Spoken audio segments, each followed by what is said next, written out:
But if you come over the top with it, people see that like right away, number one. And number two, when they do go to have a conversation with you and you're not capable of having an informed conversation with them, it just kills your brand like right off the bat.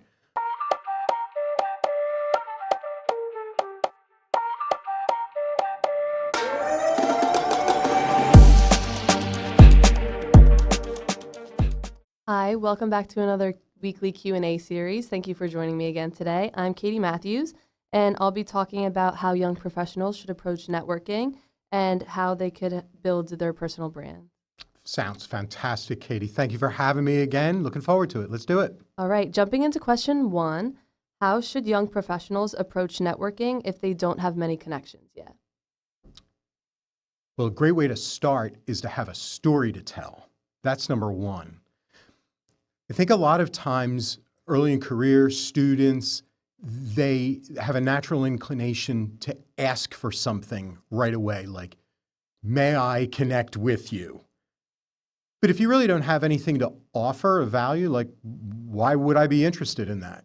So I think a great way to start is to have part of a story, like something you've done, a project that you've done or something that you've worked on, and just share that with the first 5, 10, 15 people. It's okay to tell your story, but you have to have a story to tell, number one.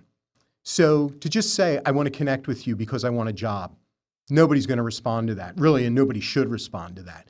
But rather, if you show your value and you show people that you've got something to offer, well, I would want to gravitate to that person and connect with them in some way, shape, or form.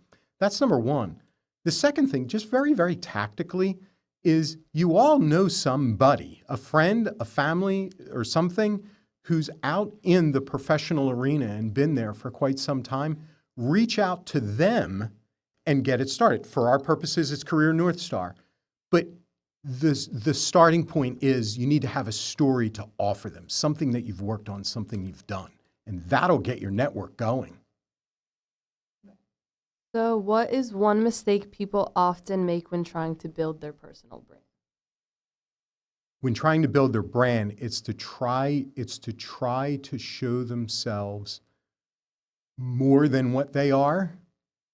Everybody knows early in your career, you don't have a ton of experience and expertise.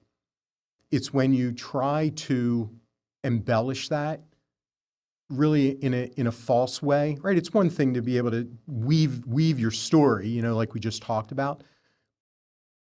But if you come over the top with it, people see that like right away, number one. And number two, when they do go to have a conversation with you and you're not capable of having an informed conversation with them, it just kills your brand like right off the bat.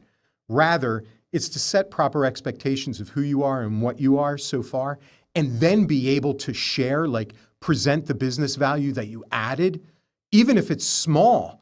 That helps people a lot understand your brand, and it starts to grow your brand, even in infinitesimal ways.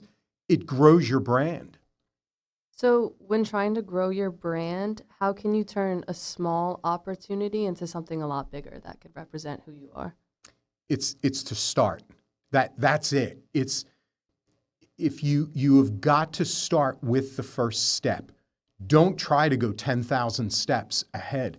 Start with the first step. Everybody knows it's going to be a small one, but take the step. Be a little bold in it and take the step. Then you know what you do in the next one? Take another step, and then another, and then another. And it's built one step at a time. And that's the way that you actually do it in two ways, Katie. Is the first thing is your brand builds in line with who you are and what you're delivering and the value that you're providing. The second thing that it also does is it builds credibility in that shared networking, because you're just building it, as we talk about all the time, brick by brick. Instead of trying to make this grand entrance that nobody's going to believe, just build it brick by brick, and you'll see that house that you build is much stronger than if you were just trying to do it all at once. And what is the best way to follow up with people after meeting them or after building up your brand? To me, very, very tactically. So if you have a meeting with someone, almost immediately after that meeting, an email, professional email, thanking them for the conversation and next steps, like, hey, I would love to stay in touch, or, hey, that opportunity that we talked about, I'll do a little homework and I'll get back to you in the next, 24 hours on it, that kind of thing, make it time bound. But the other part of that that's sort of stuck in the middle is not only the professional gratitude, but it's your understanding of the conversation. People love two things in a professional exchange, especially with early career professional. One, they love to hear themselves talk. Two, they love to hear that you understood what they were saying. So if you send that thank you email back to them and say, I especially like the part of the conversation where, you said, and then add some kind of value to it that shows that you understood it, that it meant something to you, people love that. That's what stays with them. Then the other part that you can do, right? That's for that person. Then when you talk about building out your brand, then take that to LinkedIn and say, hey, I had a great conversation with, and in that I learned this. And for all of you out there, here's a valuable business lesson that I took away from it. It goes a long way. So when you have a lot of opportunities early in your career, do you think there's a difference between good opportunities and distraction, or do you think there's no such thing as distractions and everything's a good opportunity? Everything is an opportunity. It depends, I guess, what you define as a distraction. If you've made a plan to say, I want to get to here, short term, midterm, long term, next 3 to 6 months, 9 to 12 months, 12 to 60 months, something like that.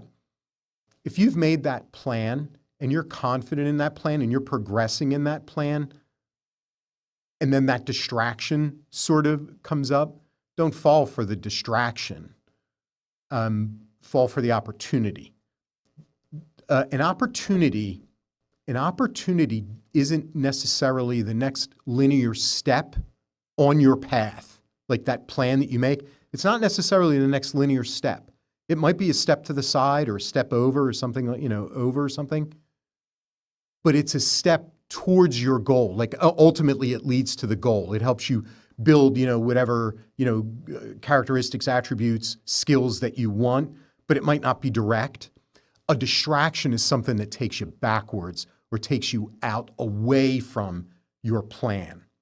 It's not to say that every distraction is bad necessarily, but if you've made that plan where you want to go, then a distraction inherently is a thing that takes you farther away. An opportunity, and no matter how small, that might not be a direct line to it, but maybe a step to the left, step to the right. That's totally okay because you then can pivot and still take a step forward.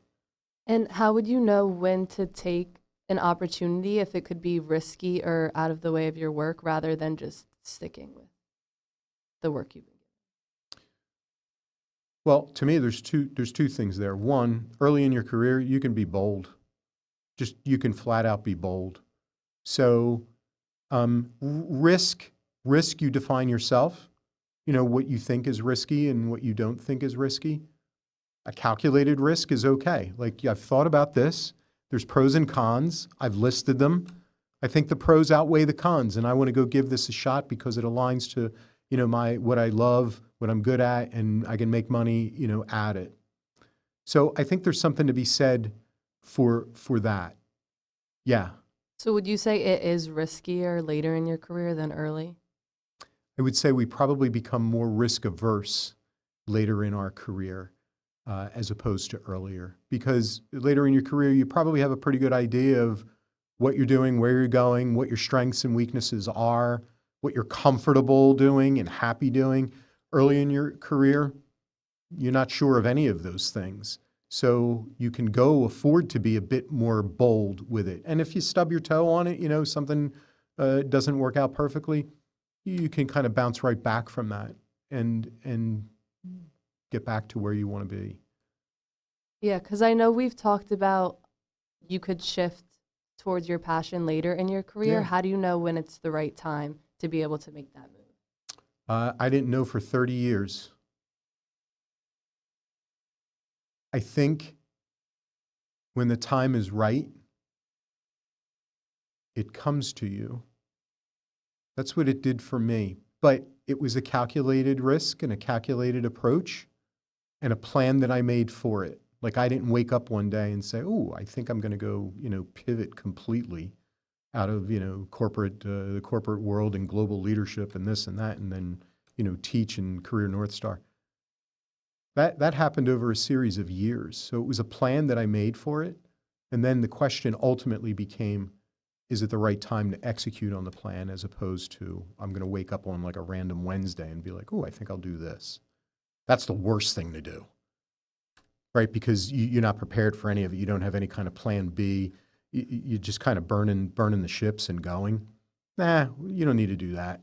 You don't need to do that at all. The best time to have the plan B is while you're cooking and going in from a career standpoint. You've got a job, you've got money coming, you're growing expertise, you're growing experience. And then if you want to pivot, then make a plan to go do that pivot so that it's on your terms, not on anyone else's. Okay. Thank you. That wraps up another Q&A session. I'll see you again next week. I look forward to it. Sounds great, Katie. Thank you. Thanks, everybody. Appreciate it. Take care.